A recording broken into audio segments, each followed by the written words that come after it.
Son las 7:37. Damos de bienvenida al economista Enrique Serrano. Él fue uno de los directores ejecutivos del Centro de Reconversión Económica de Azuay, Cañar y Morona, Santiago, justamente en la última fase de existencia del CREA, y es miembro de varias organizaciones ciudadanas, entre ellas el Cabildo Pro Defensa del Agua en la provincia de Azuay. Le saludamos, economista Serrano. Este 3 de noviembre habrá una sesión de cabildo ampliado, citas en las cuales se han dado históricamente intercambios en base a discursos, pero un intercambio de mensajes entre gobierno central y gobierno local. Hasta el momento, y hasta donde conocemos, no ha habido una confirmación, ni siquiera una respuesta, dijo esto hace 2 días el alcalde, del gobierno en este sentido. No se sabe si vendrá el presidente de la República o a quién enviará, y si es que habrá esta posibilidad de intercambiar criterios entre autoridades locales y el primer mandatario en forma directa.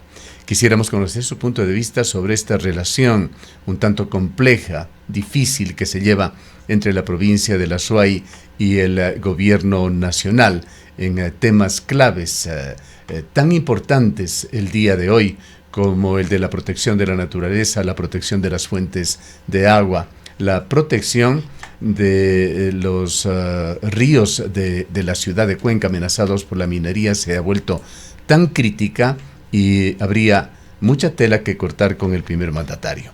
Su punto de vista sobre esta coyuntura en la que Cuenca conmemora 204 años de independencia y se mantiene esa línea de distancias con el gobierno central y de líneas de pensamiento aparentemente bastante diferentes entre temas de alto interés de esta ciudad y el gobierno que toma sus decisiones desde Quito. Le damos la bienvenida. Buenos días, ingeniero. Saludos a usted y a todos quienes escuchan Antena 1. Realmente la relación o la dinámica entre el poder central y el poder local es un tema amplio para ser tratado. Lamentablemente, Cuenca y el Azuay se resignaron a un centralismo creciente que quedó establecido en la Constitución del 2008, inclusive con la colaboración de algunos distinguidos profesionales de acá, que lo hicieron de buena fe, pero finalmente la Constitución del 2008 consagró aún más el centralismo. Lamentablemente el gobierno central se cree en el derecho de imponernos una serie de caprichos o de ideas que piensan ellos que van a beneficiar al gobierno central. Así tenemos, por ejemplo, la imposición minera. La imposición minera o el intento de imponernos la extracción de minería o de minerales en nuestras áreas de protección hídrica es una imposición gravísima. Estamos viendo este rato cómo el presidente asiste a esta conferencia de las partes en Cali sobre biodiversidad y al parecer no le interesa para nada en absoluto el problema de la biodiversidad. Se dedica a hablar de otras cosas cuando estamos viendo que ya existe el cambio climático, cuando hay necesidad de educarnos e informarnos sobre la alteración que los humanos hemos hecho en la dinámica de la Tierra, en la dinámica vital, en los ciclos vitales de la Tierra. Estamos viendo, por ejemplo, cómo el Amazonas, toda la olla de la Amazonía está seca. Estamos conociendo informes que dicen que será el hemisferio sur el que más sufra con el cambio climático. Estamos constatando cómo el agua que dejó de caer en el hemisferio sur ha ido a caer en el hemisferio norte, en la Europa, en Italia, en estos días. El desastre terrible en la ciudad de Valencia, en España, en donde hay también ya fallecidos, al parecer gente ecuatoriana que ha emigrado allá. Es decir, son evidencias, son hechos que no pueden pasar por alto, más aún en la mentalidad del equipo de gobierno de un país como el Ecuador, de tal manera pues que la intervención del presidente o su participación en la conferencia sobre biodiversidad en Cali, la participación de él deja muchísimo que desear. Es decir, se ve que él no está informado, que no le da importancia a esto.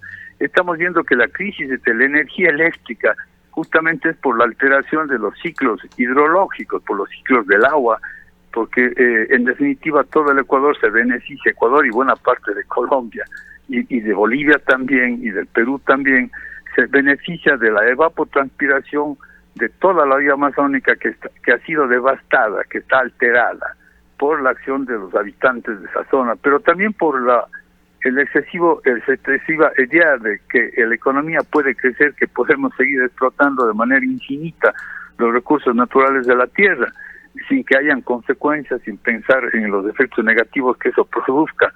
Y yo recuerdo muy bien que allá por 1974 ya salió un primer libro sobre esta temática que se denominaba Los límites del crecimiento económico, que fue auspiciada no por personas ecológicas extremistas, sino por las universidades norteamericanas y el Club de Roma. Y me acuerdo que en ese libro, Los límites del crecimiento económico, desde el título ya se indicaba que no hay cómo crecer de forma indefinida porque los recursos naturales de la tierra son limitados.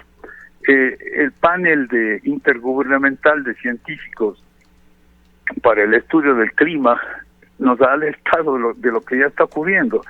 Y lo menos que podemos hacer aquí ya concretamente en Azuay, en Cuenca, en Cañar, es conformar un comité de manejo de la crisis hidrológica y de la crisis energética, pero con la participación de las autoridades, no como lo hace el presidente Noboa, que estructura un comité de crisis para el manejo de la problemática energética y le pone ahí a una ministra cuando debería él estar conduciendo ese comité, porque así es lo correcto, así lo está haciendo Pedro Sánchez ahora en España con motivo de la catástrofe en la ciudad de Valencia, en la provincia de Valencia. De tal forma pues que el asunto del cambio climático, el asunto del manejo y de la defensa de la biodiversidad, el asunto de entender que hay que proteger los ciclos y hay que proteger nuestros ecosistemas, como el ecosistema del páramo, en el caso de Cuenca, es el que suministra todo el agua acá. Es una urgencia que tiene que ser entendida y es un conjunto de ideas que tiene que ser aprendido por toda la ciudadanía, porque, como se suele decir, esto no es chiste. No sabemos si solamente será este año o cuántos años de crisis tendremos acá, por ejemplo, en el caso de la provincia de La Suay, que afecta la producción de alimentos, la producción de hortalizas, de leche, en fin, afecta toda la vida la carencia de agua. Y encima de eso, en medio de esta crisis del cambio climático, el señor presidente Noboa y su equipo centralista insisten en hacer la explotación minera, cuando sabemos que la explotación minera requiere grandes volúmenes de agua. Es absolutamente un absurdo que se quiera, por ejemplo, desarrollar el proyecto de Loma Larga en la zona de Quimsacocha, porque ese proyecto va a necesitar diariamente agua para procesar 3.500 toneladas de roca diaria de polvo, es decir, 3.400.000 kilos de polvo mineral que deben ser remojados. ¿Cuánta agua va a consumir? Y no solo va a consumir el agua, sino va a entregarla de vuelta envenenada, con arsénico, con cadmio, con plomo. Es decir, es un absoluto absurdo frente al cual todos los azuayos y cuencanos tenemos que reiterar nuestra oposición, que ya la manifestamos en el año 2021 en la consulta popular, en donde más del 80% de quienes habitan del Cantón Cuenca dijimos no queremos explotación minera en las áreas de recarga hídrica. Y una de estas áreas es justamente Quimsacocha o Loma Larga, como lo han dado en llamar. Hay muchísimos aspectos que tienen que ser revisados y evaluados en esta ciudad. Hablemos, por ejemplo, del tema de soberanía energética, que es un tema absolutamente vigente, que tuvo destellos en esta semana, no solamente con la energía eléctrica, también con los combustibles. Inexplicables actuaciones de Petrocomercial, de la H, aquí localmente, sin tener un portavoz que pueda dar respuestas claras sobre lo que está sucediendo. Se produjo escasez de diésel y en consecuencia también se generó algún nivel de preocupación, sin llegar al pánico, pero preocupación que agotó las reservas de la gasolina Ecopaís. Nuevamente, sin respuestas, sin escuetos comunicados desde la capital de la República que contradecían lo que el propio gobernador señaló en algún momento sobre este tema. Y en el tema de energía, allí está la conformación de este comité asesor permanente en materia de energía eléctrica, grandilocuente, sin mayor poder en la toma de decisiones en realidad de lo que se ve, pero que no incluyó a ningún técnico ni estratega desde la provincia de La Suay. Previamente se llevó SELEC lejos del centro principal de producción eléctrica del país, la represa de Paute y el proyecto Paute. En tema de soberanía alimentaria, ¿qué podemos decir?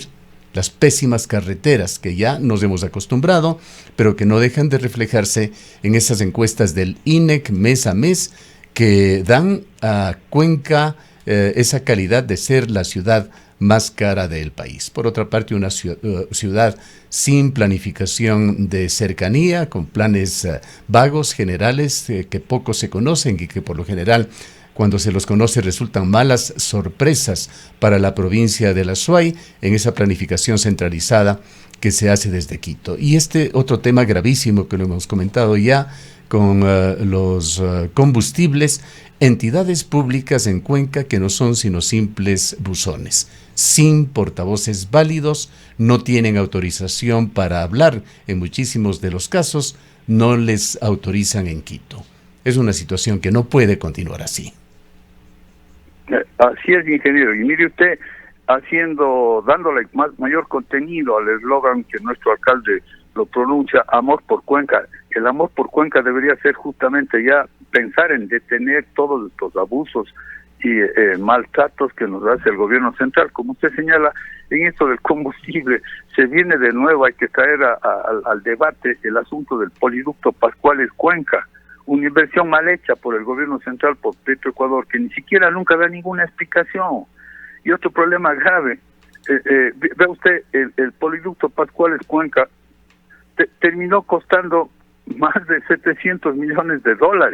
Así es. Y ahí está. Con un costo inicial, un presupuesto que no superaba los 200 millones, lo recordamos. Sí, y nunca hay una explicación de Petroecuador, nunca ningún funcionario del ministerio del cual depende Petroecuador ha venido a Cuenca para explicarnos qué ocurrió. No hay ninguna explicación, simplemente nos tratan a patada. Esta es la verdad. O sea, es un abuso ya insoportable.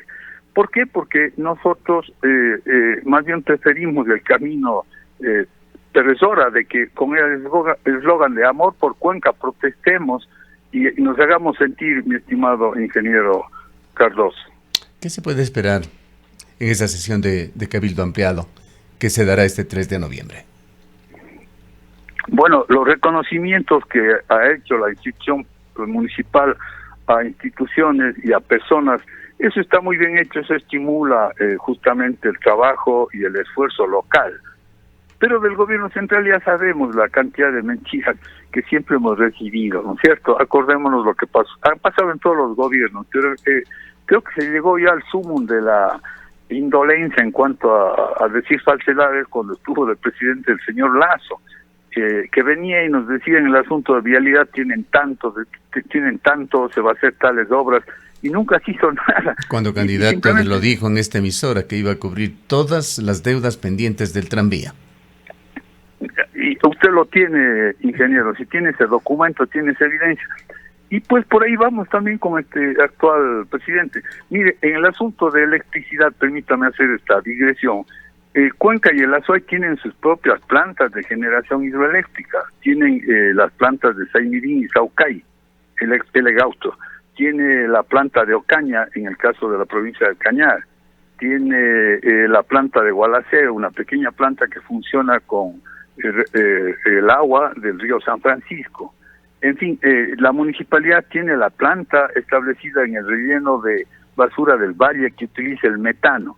Entonces, sería interesante que la empresa Centro Sur nos informara cuánto del pastel de producción eléctrica le asignan a la Azuay, porque resulta que nosotros tenemos nuestro esfuerzo, ni se diga hablando del complejo hidroeléctrico Paute, que es un patrimonio de los azuayos, de los cañarenses y de los moronenses, porque el complejo hidroeléctrico Paute fue hecho por el tesón, el capricho, el talento, la capacidad de observación de profesionales azuayos, entre los cuales, claro, están el ingeniero Daniel Palacios, pero está todo el Centro de Reconversión Económica, institución a la cual pertenecía el ingeniero Daniel Palacios, y que recibió todo el apoyo para el desarrollo del proyecto del complejo hidroeléctrico Paute, en donde está en primera línea el licenciado Emanuel Martínez Palacios, que fue administrador del CREA, y el señor Enrique Arizaga Toral, y un grupo enorme de profesionales, de ingenieros, de trabajadores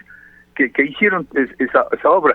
Sin embargo, nunca se nos informa cuánto se está dando de energía eléctrica, cuál es el volumen de megavatios que nos están dando, porque el modo de proceder desde el gobierno central es decir, vamos a tener desde el Centro Nacional de Control de Energía, tenemos una disponibilidad o se prevé o se pronostica de tal cantidad de energía, y eso reparten a las distintas distribuidoras. ¿Cuánto le están dando a la Centro Sur? ¿Y cuánto le están dando a las mineras que están en Zamora Chinchipe, a la compañía china que explota Cóndor Mirador y a la compañía canadiense que explota la mina de fruta del norte? Porque se hizo en el gobierno del economista Correa y luego se continuó una línea de conducción desde el complejo Paute, desde Taday, ¿no?, para conducir energía eléctrica, una línea que va por encima del Puente Europa, pasa por encima de Gualaceo, de Chordelec, del Sisig y baja por Chihuinda hacia Gualaquiza. Una línea para llevar alrededor de 100 megavatios. ¿Se imagina usted lo que es el desarrollo minero? Y todavía hay la idea absurda de que la Cóndor Mirador duplicaría su procesamiento, su volumen de procesamiento, que estaba en alrededor de 60,000 toneladas por día, pasaría a más de como a 140, más del doble, para lo cual va a necesitar una mayor cantidad de energía.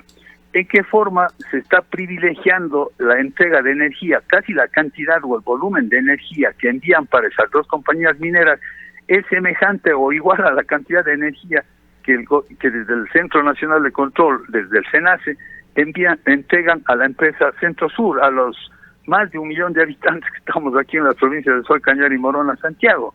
O sea, es absolutamente un absurdo. Y todo esto es fruto de la imposición del gobierno central, mi estimado. Hay otro tema, economista Serrano, que tiene que ver con la ley 47. Usted tiene una memoria preclara, debe recordar los orígenes de esta ley, las intenciones de esta ley, que en definitiva era compensar en algo ese gran aporte que dan las provincias australes al país con la generación de energía en el proyecto Paute. Debe beneficiar a los gobiernos autónomos descentralizados, en particular a los de nivel parroquial, pero conversábamos recientemente con el asambleísta de la provincia de Cañar, Blasco Luna, preguntándole sobre los alcances en cuanto a ese porcentaje sobre la producción y venta de la energía eléctrica de Paute que debe retornar acá. Él señalaba que se han dado reformas a la ley y que lamentablemente en el camino se ha ido deformando la situación, que esta contribución no se da sobre la producción total de Paute, sino solamente sobre la fracción, la misma que se generaba cuando a inicios de los años 90, si no recuerdo mal, Osvaldo Hurtado inauguraba esta presa. Las nuevas adiciones en Molino y Sopladora no cuentan para este fin. Y es un tema sobre el que nos gustaría escuchar a las autoridades que nos representan, porque de ser así, o se distorsionó esa ley, o en realidad a través de los candados de carácter legal que se van poniendo posiblemente en el Código Orgánico Financiero, que es un instrumento bastante cuestionable, se estaría yendo en contra de importantísimos intereses económicos de los gobiernos autónomos descentralizados en el austro del país. ¿Qué es lo que nos puede decir usted sobre este tema? Justamente en 1900, el complejo hidroeléctrico Paute tiene tres centros de producción, digamos. El uno está en Mazar, el otro está en Molino, cerca de Guarumales, y el otro está en Sopladora, camino ya hacia Méndez. En el caso de la ley 047, que fue promovida e ideada por el Centro de Reconversión Económica, luego de que en 1983 ya inició la generación eléctrica en la central Molino.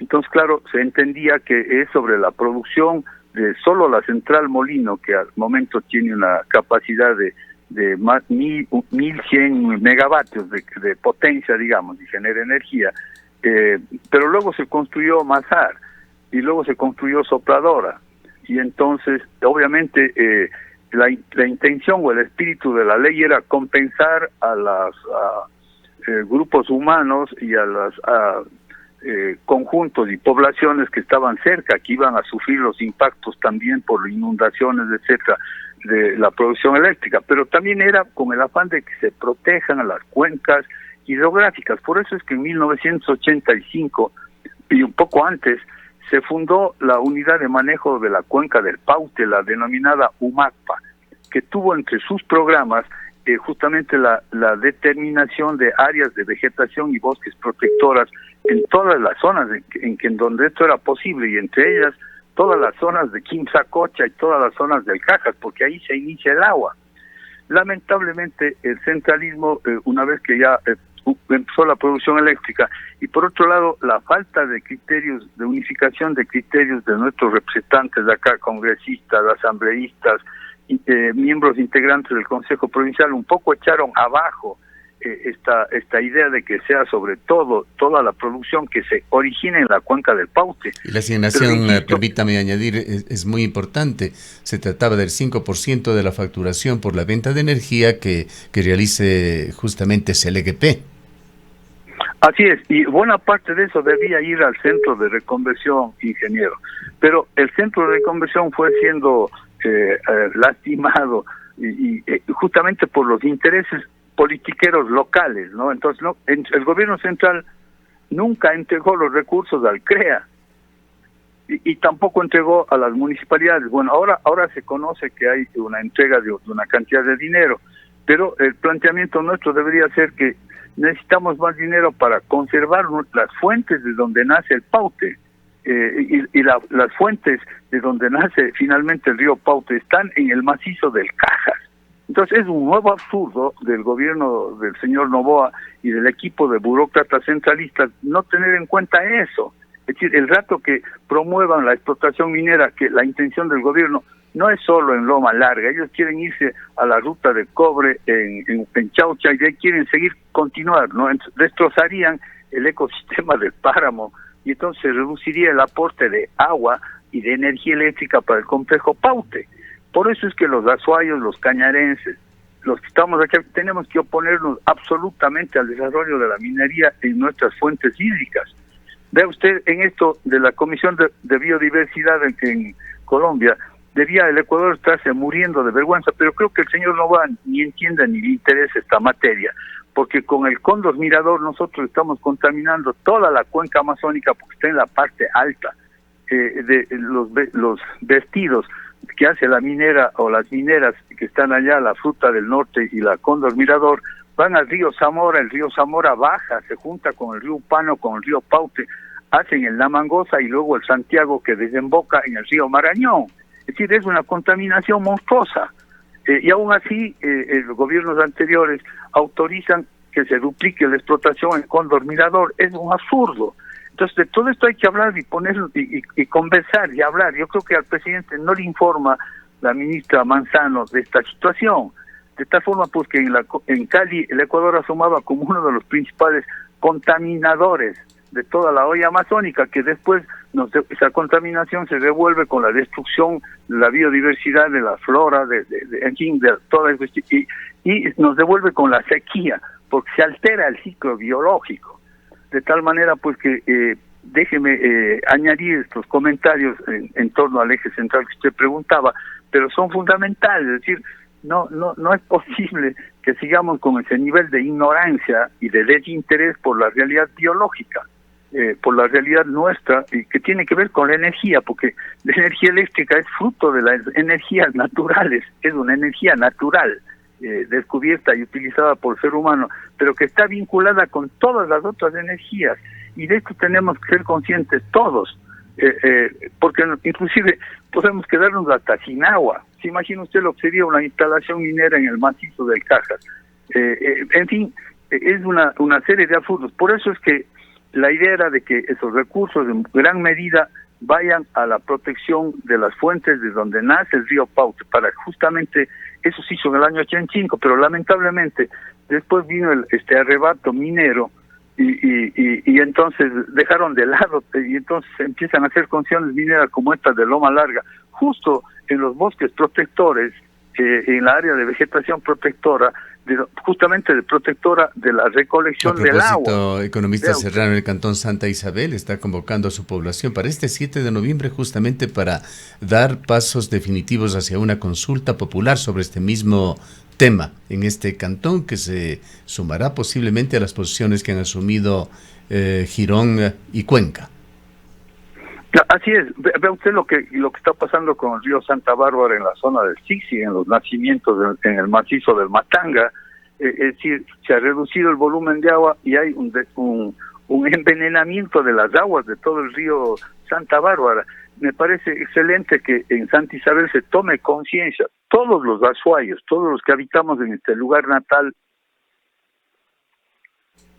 tenemos que defender nuestro lugar natal, nuestro ecosistema. Esta es en definitiva, este es nuestro ecosistema en donde pensamos vivir y en donde hemos vivido.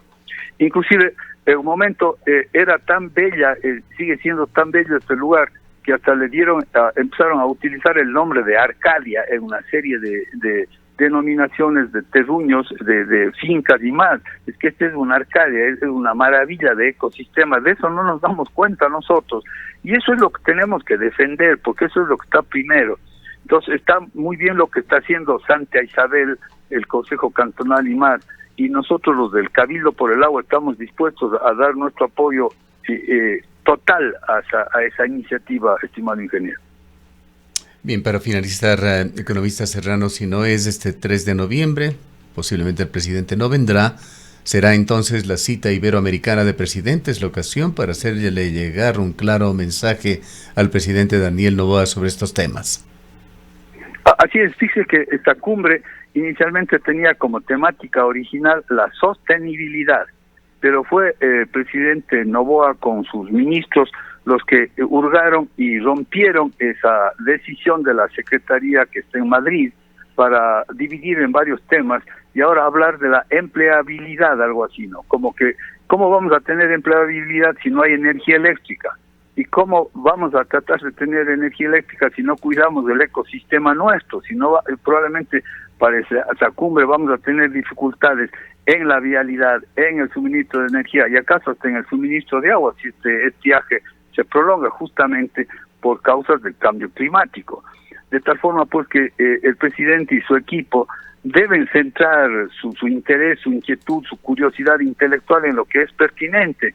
No pueden seguir pensando que se vive en un ambiente que no, en donde no hay el cambio climático, en donde el cambio climático no es importantísimo. Es importantísimo, estamos viviendo esa modificación por el cambio climático del ciclo del agua, etcétera. Y esperemos que luego no tengamos esos torrenciales aguaceros semejantes a los que ocurren en la ciudad de Valencia, en España. Por eso también un llamado a las autoridades locales a que hagan de inmediato un comité de crisis local con las autoridades locales, con la academia, con las cámaras de producción, para ver cómo se empieza a almacenar agua, qué respuestas vamos a dar al cambio del ciclo hidrológico, porque estamos viendo las fotos de lo que ocurre en la cuenca amazónica y con el río Amazonas, estimado ingeniero. Bien.